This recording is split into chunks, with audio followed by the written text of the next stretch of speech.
So, from chaos to order, we've been talking about for 3 years now, plus all of the prophetic things that are changing, and it is accelerating. It's not letting up. In fact, evil, when they get caught with their hand in the cookie jar, is not backing away like they did years ago. They're accelerating it, going farther forward. That's going to continue. But I wanted us to think about the direction the devil works and the direction God works, and they are opposites. And so we're going to talk about from chaos to order. And we are facing harder times. It's going to get worse.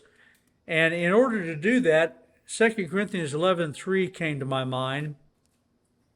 Paul said to the Corinthians, "But I fear lest by any means," that is, hardships, problems, "by any means, as the serpent tricked, beguiled Eve through his subtlety, so your minds should be corrupted from the simplicity that is in Christ." As we move forward towards what will be increasingly difficult days for Christians, it will actually become simpler for us. We just need to draw closer to Christ and those things that we know to be true. Amen. That's our solution. So it's actually going to get easier and harder. Easier in some ways, just draw closer to Christ and walk with Him. Harder in other ways because it's going to become more painful. So these decidedly different ways of doing things, methods that the devil uses and Jesus uses, and you can see the difference in the outcomes. That's one of the ways you can know whether the thing is of God or not, is the outcome. Does it tend to life, as the book of Proverbs says? Does it tend to life or not? I was reading about a preacherette who was giving a sermonette to her Christianettes, I guess. And she was telling them that she felt the closeness of God each time she did both of her abortions. It wasn't the right God. So, does it tend to life? That an outcome can tell you whether a thing is of God or not. And so, in John 10:10, we have a pivotal verse that Jesus gave in understanding. The thief, that would be the enemy, Satan, cometh not but for to steal and to kill and to destroy. So he does things by stealing and killing and destroying. That's his modus operandi. Those are the methods that he uses. As compared to the second half of the verse, Jesus said, "I am come that you might have life, and that you might have it more abundantly." So different approaches in doing things and different outcomes in how things play out. So the 7 years of tribulation that's coming are going to be chaotic. I mean, just read about it in the book of Revelation. The things that are coming, it's going to be chaotic. It's going to be, Jesus said, that the last half of that tribulation was going to be the worst that the world had ever seen. Now, the world's seen some pretty bad stuff. So what's coming is going to be more chaotic and more painful than anything the world has seen. But that's going to end up, so we're going to move from chaos in the tribulation, and we're already seeing, is the world in chaos today? That would describe it. So the tribulation is only going to exacerbate that, but it's going to end up with Jesus coming, setting things right, and forcing 1,000 years of his reign at Jerusalem. And I was listening to a couple of evangelical preachers doing a podcast a few weeks ago, and their particular prophetic persuasion was, and you'd be surprised at how many are like this, that the world is going to get better and better through the preaching of the gospel, and when we finally have reached that last soul for Christ and the world is Christian, bam, Jesus will be here. Yeah. And what they were saying was, I thought this was instructive. they were commiserating each other by saying, the last 3 years has kind of set us back. Yeah. But rather than change their system of theology, like read the Bible and believe what it says, they're just going to say, well, this has just set us back. We need to keep reaching the world for Christ. And you'd be surprised at how many so-called evangelicals are right there. So they're in confusion about what's going on. They don't understand why, the world's not becoming more Christian. But doesn't that tell them something? It should. I mean, Satan It is the author should. of confusion. They're not interpreting the scripture like it should be. One thing people don't like, you remember Fonzie? Yeah. Yeah. He couldn't say he was wrong, Yeah. right? That's where people tend to be. So 1 Corinthians 14:33, for God is not the author of confusion, but of peace, as in all churches of the saints. So difference in methods of doing things, the devil versus Jesus, and differences in outcomes of what comes about it. God doesn't use confusion except maybe in war and that sort of thing. But if you're confused, Jesus wants to take you to clarity. That's where he wants to take you. The devil wants to take you to confusion. So a pivotal passage that we've looked at many times, and it's worth memorizing, is 2 Thessalonians 2. Verse 3 tells us, let no man deceive you by any means, for that day shall not come, that is the rapture of the church, the blessed hope, except there come a falling away first, and that man of sin be revealed, the son of perdition, who opposeth and exalteth himself above all that is called God or that is worshipped, so that he as God sitteth in the temple of God, showing himself that he is God. And there's a whole bunch of notable things there. One of them is that there's a temple. Now, there's not today. I was reading today in Harbingers, I saw an article about an autistic young girl had come up with a program, an order, a plan for the temple.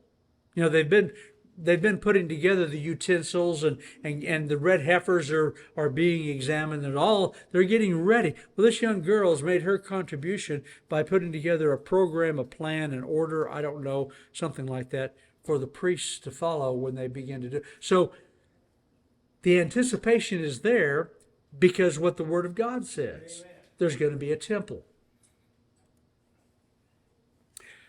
So this thing of chaos and order can move in both directions. I want you to see this.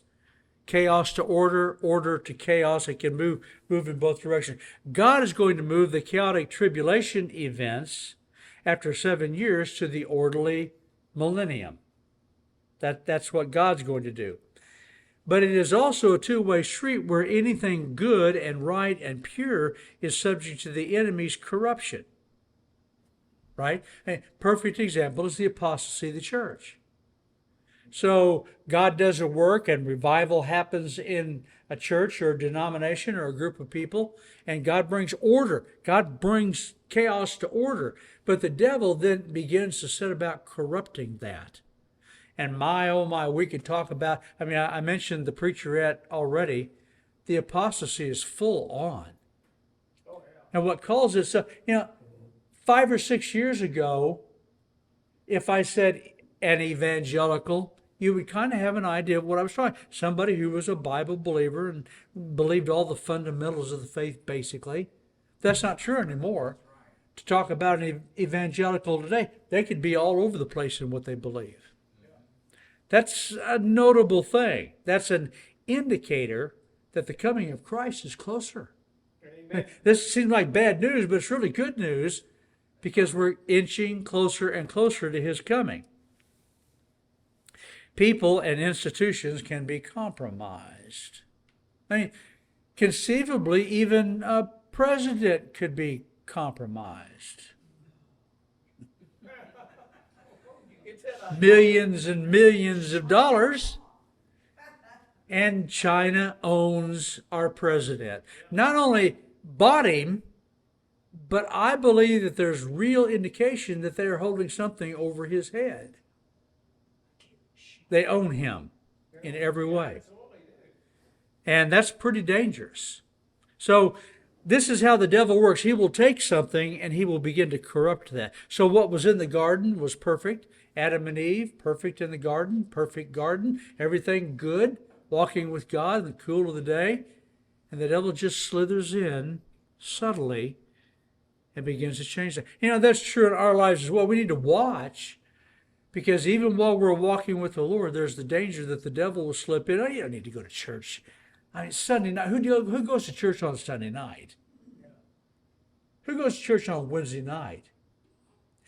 The model of new church starts in Southern Baptist.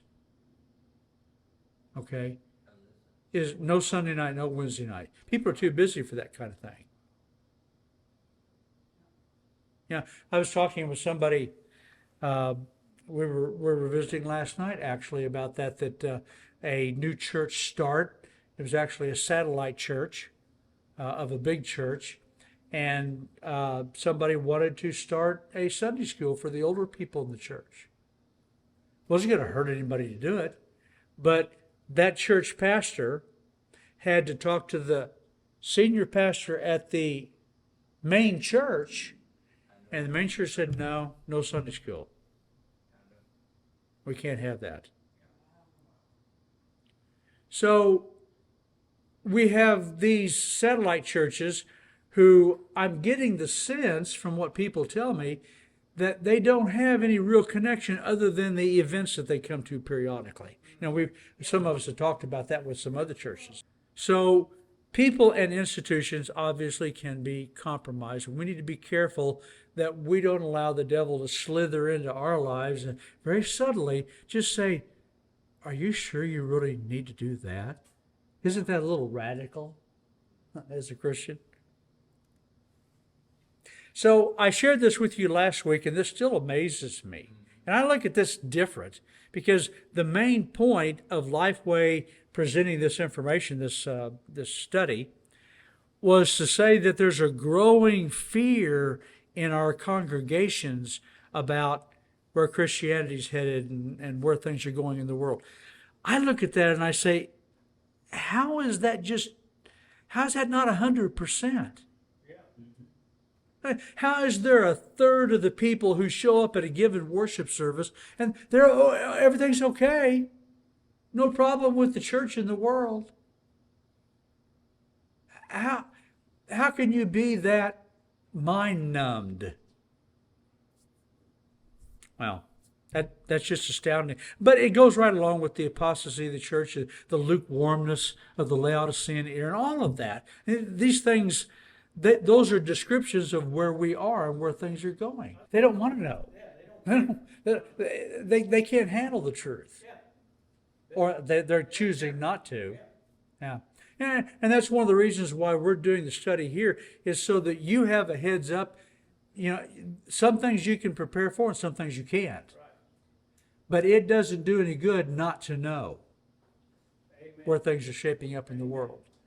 We've got news agencies that are on the web just for this very reason why we're doing this study. Harbingers, perfect example. That's a fairly new thing. Epic News. That's a fairly new thing. And it's all so that we see what's coming. I think it's important. So, Satan always has been, but we're going to see it even more as we come to the tribulation time, is the great imitator.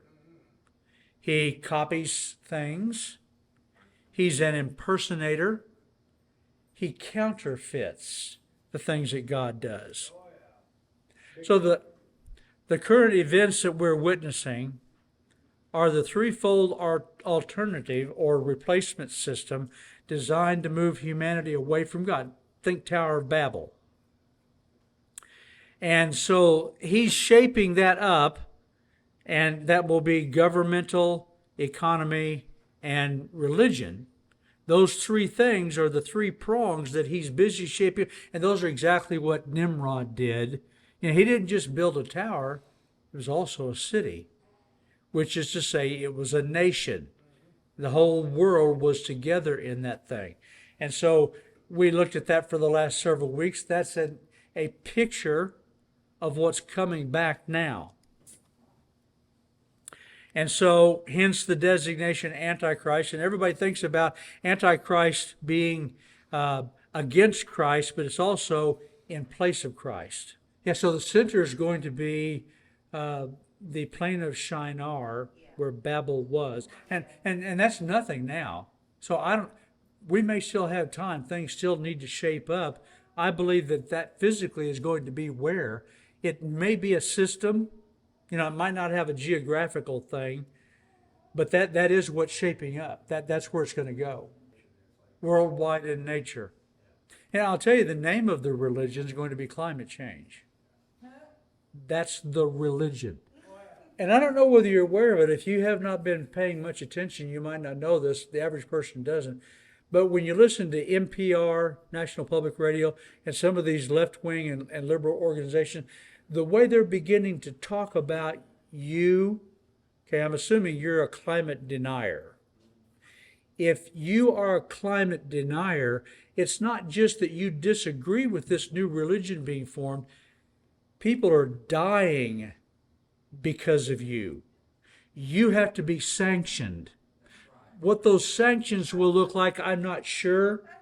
It will begin subtly, but it will become more and more until we are finally, they'll put us in camps. Now, we can laugh about it now. And ultimately, finally, Peter said that this earth and everything in the universe is going to be burned up.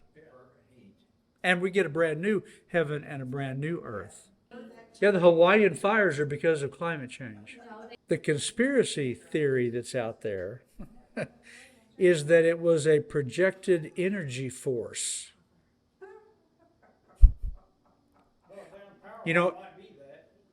But so 3 years ago, I would have said that's a conspiracy theory. Now, I'm thinking maybe that's a heads up on what really happened. But we will see. One of the movers and shakers in climate change, back when he was gathering all this data, and one of the things he saw was that if he just moved a decimal point or some tiny little data point, that there are so many variables that it threw everything off. I hate to use the illustration, it's a little too provocative maybe, but if you're out in the wilderness and you're going to drink from this pristine spring, okay, that's all well and good, except for that deer that fell over and died upstream that you don't know about, So this guy who was a climate expert, he was a climate scientist, he said, there are so many variables and there's so much information to take in about any given event, nobody can know. AKA, they can't predict. And some of the smart weather persons will say, we'll see how this shapes up as we get closer to the event. That's the best they can do. That's the smart ones. But I'm not just trying to overstate, I'm not trying to be smart.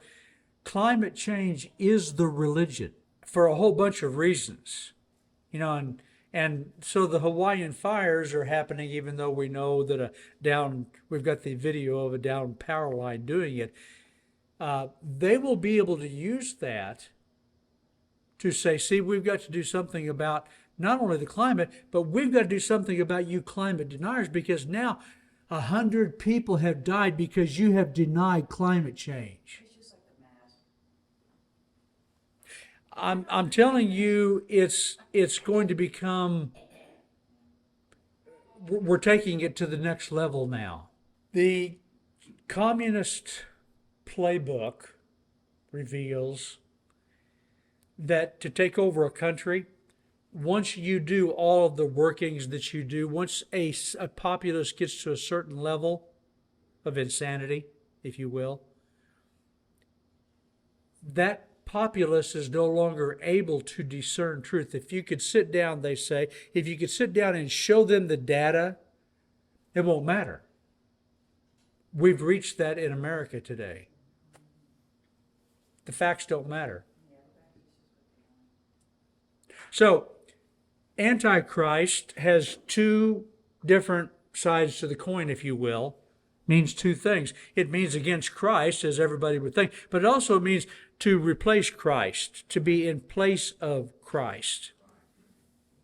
So, 6 ways, and I'm going to give you all 6 of these, whether we have time or not. 6 ways Satan is that imposter. Number 1, he has a counterfeit son.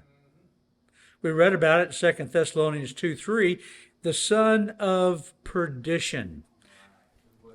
By the way these things are said in the Scripture in the New Testament about this son of perdition, it actually almost sounds like Judas is going to come back. He was the son of perdition. And so there's at least a snapshot.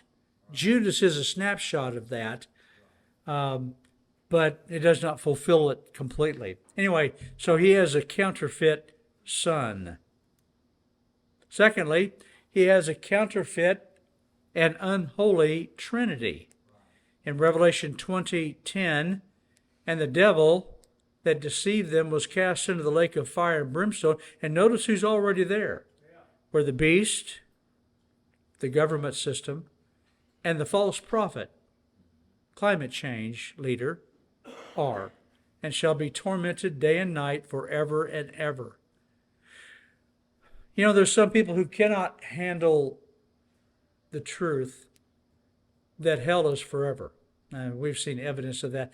Whole big churches here in our Independence area, they've said, well, that's just too much. A loving God wouldn't do that. You know, just because you don't like a truth doesn't mean it's not true. Amen to that.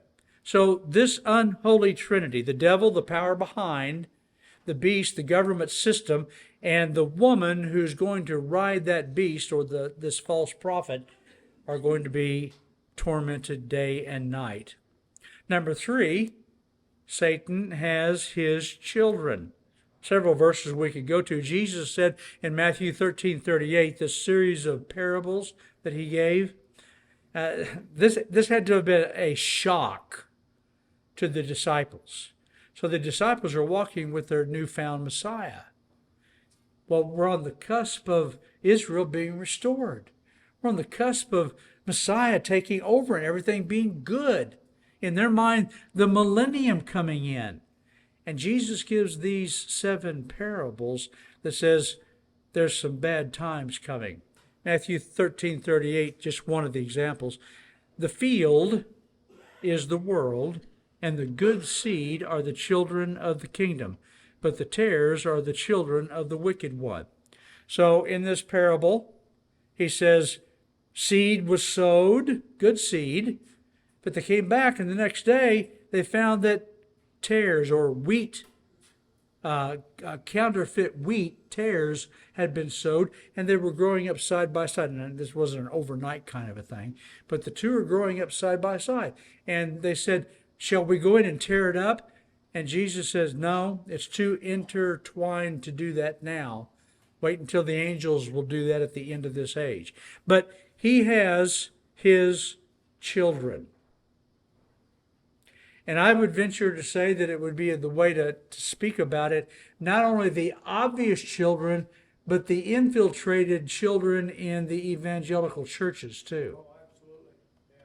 False Christians, phony Christians. I don't know what to do with this, but back in about 1976, whenever the Southern Baptist Convention was here in Kansas City, Yes. Billy Graham was invited to speak at the pastors' conference, which happens on the Monday before the convention begins.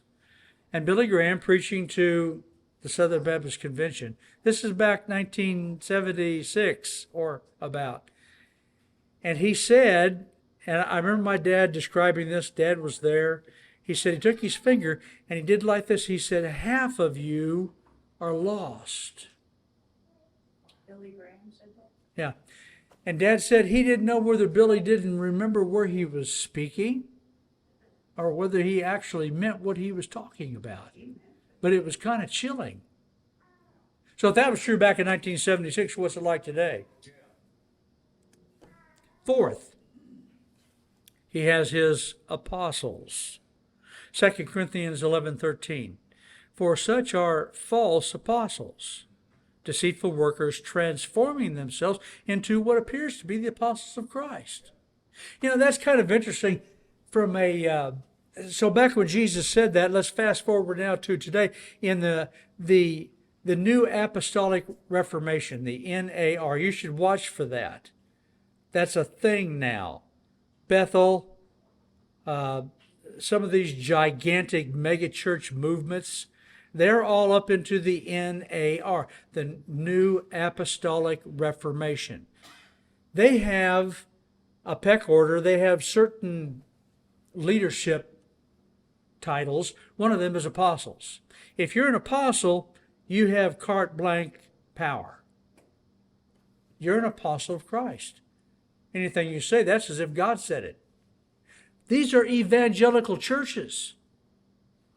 So this takes on even more relevance today. There are false apostles who transform themselves and appear as if they're apostles of Christ. Well, but no Christian would be fooled by the Mormon church, would they?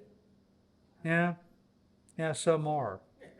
The Mormon church really wants to be brought in. They've been working this for years to be brought in as a part of Christianity, which would make Joseph Smith turn over in his grave, because Joseph Smith formed the Mormon church, which they don't like the word Mormon. They're Latter-day Saints. But Joseph Smith would turn over his grave because he formed it. He pulled this group out because everything in Christianity was apostate. So now that the Mormons want to be accepted within Christianity, Joseph Smith's head would explode, except for he's in hell. There's that. Number 5. And I've included there Revelation 7:3, because most Christians don't even think about this. Revelation 13:16, and we know all about the mark of the beast. The right hand or the forehead. I mean, it's the infamous mark of the beast. That's a real thing, but I wanted you to also see in Revelation 7:3 that he's going to mark his saints, his believers during the tribulation. He sealed the servants of our God in their foreheads.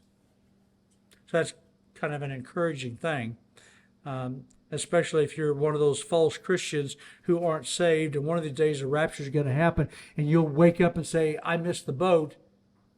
You can still be marked, but it will cost you quite a bit during the tribulation. Number 6, he has his code of morality. We see this verse all over the place in our society. Isaiah 5:20.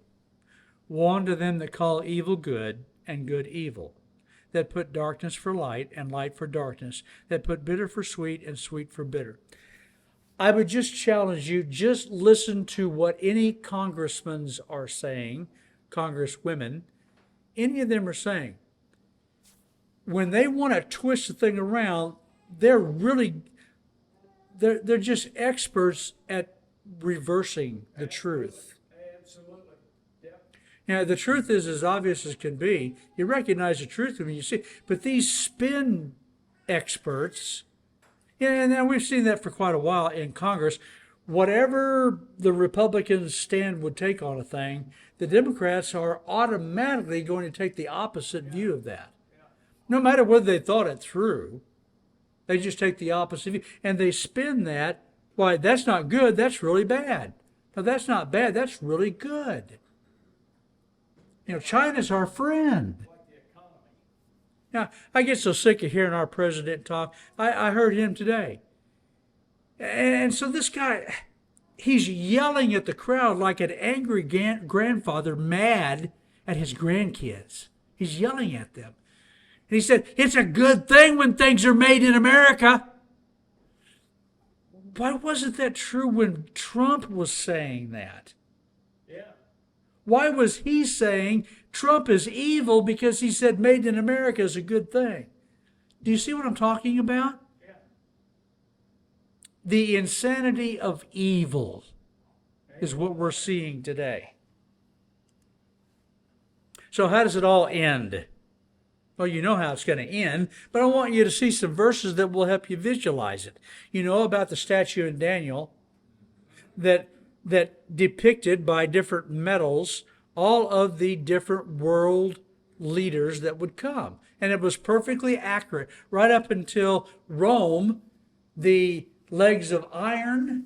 So Rome morphed into two different points, just like the two different legs. But then you get down to the feet. Daniel 2:34, thou sawest till that a stone was cut out without hands. Okay, how does that work? That sounds like the aliens that made stuff for the Egyptians. They cut things out without hands. Obviously, this is Christ. Obviously, this is the Messiah. He cut this stone out without hands. Nobody made him, Right. is the whole point. But that stone smote the image upon his feet.